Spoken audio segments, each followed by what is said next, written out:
Three-way resistance band row. You're just going to take your band and strap it around one of the posts. And we're going to go through three different positions with the hand. That's going to target three different rotators in our shoulders. So we're going to start the first one with an underhand pull. Okay, underhand pull, shoulders back and down. Okay, we'll do 15 reps of those. Turn our hands to neutral position, so palms facing each other. And once again, rowing all the way back, retracting the shoulder blades.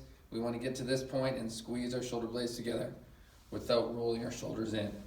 The last position is going to be an overhand position, and it's the same thing, pulling all the way back, retracting the shoulders. So we have underhand for 15, we have neutral for 15, and we have overhand for 15. And stand with enough distance away to give you decent resistance, but if you stand too far back, the resistance is going to be too hard for you, especially with the band that I gave you. It's a pretty thick band.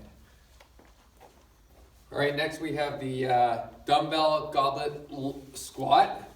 Okay, I would say you're going to use their heaviest dumbbell, probably a 40 to 50 pound dumbbell. Locking your elbows into your side, dumbbell against your chest. Don't carry it away from your body. And we're just going to go through our regular squat rules, trying to get our hips below 90 degrees. Okay, sinking all the way down, bracing your core, accelerating up. So down with an easy 1, 2, up, accelerate 1. Next exercise is going to be a push-up. On the first round, or the first time through, probably a good idea to just do a bench push-up. And that's a good way of easing into a push. Second and third round, you can use the floor regular push-up, but a bench is a good place to start. So just grabbing the side of the bench, okay? Lining yourself up so that the bottom third of your chest touches the bench every time, and accelerating up. Chest to the bench and up, okay? Biggest thing is, first things first, always lock that core in place. Try not to let your hips sag or have your butt up in the air. You want to hold that posture, chest to the bench and up.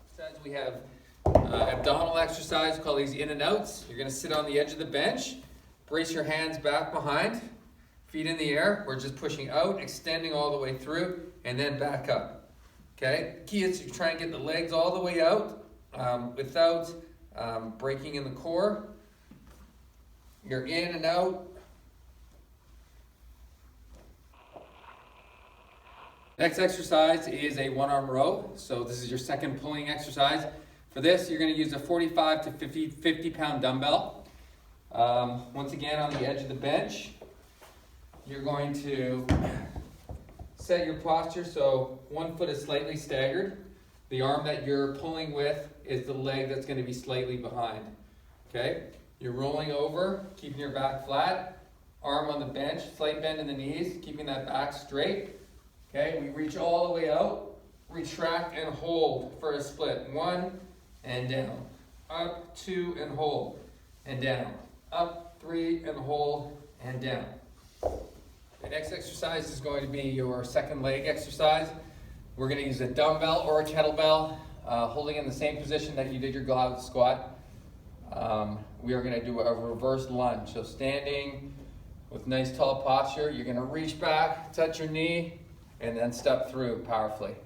Keep the weight forward. As you step back with that leg, you don't want the weight to travel back at all. It's going to be impossible for you to drop that knee clean. So as you drop that leg back, you got to keep that weight forward, keep that core tall, knee touches, and we snap it back. And we're just going to alternate legs, okay? You can either hold a kettlebell to your chest, you can use dumbbells to your side, it's up to you, whatever you feel comfortable with. Okay, next we have a dumbbell incline press, okay? For you, I would probably use about 35 to 40 pound dumbbells, okay? Popping it up. Okay, have the inside of the dumbbells touching your shoulder. That's going to be your trigger. When you feel the weight on your shoulders in the equal spot on both sides, we're going to accelerate up, almost like we're pressing together, but we do not want to contact the dumbbells above. We want to hold that distance, okay? As we come down, we want to reach out your chest, okay? Chest should be sticking out. We accelerate up and down. Under control with a 2 count, up with a 1. 1, 2, as soon as we feel the weight on our shoulders, that's when we accelerate. That speed is very important. Accelerate up. 1, 2, down, touch, and 1 up. 1, 2, touch, and accelerate up.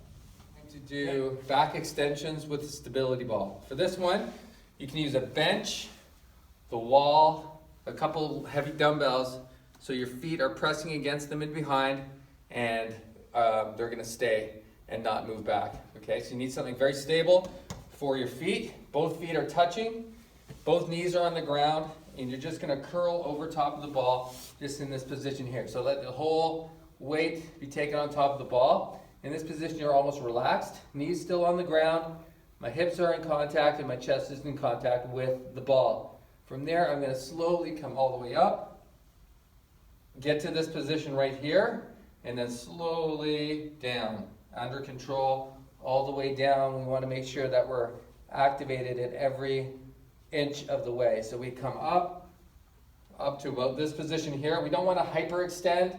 Right about there is great. I can feel all the muscles in my back firing, and I'm going to go down slow and under control. Okay, over top of the ball, all the way back up, control. We never want to speed through any part of this movement. We want to make sure that we control the strength and have the strength in every inch of that trap. All the way down,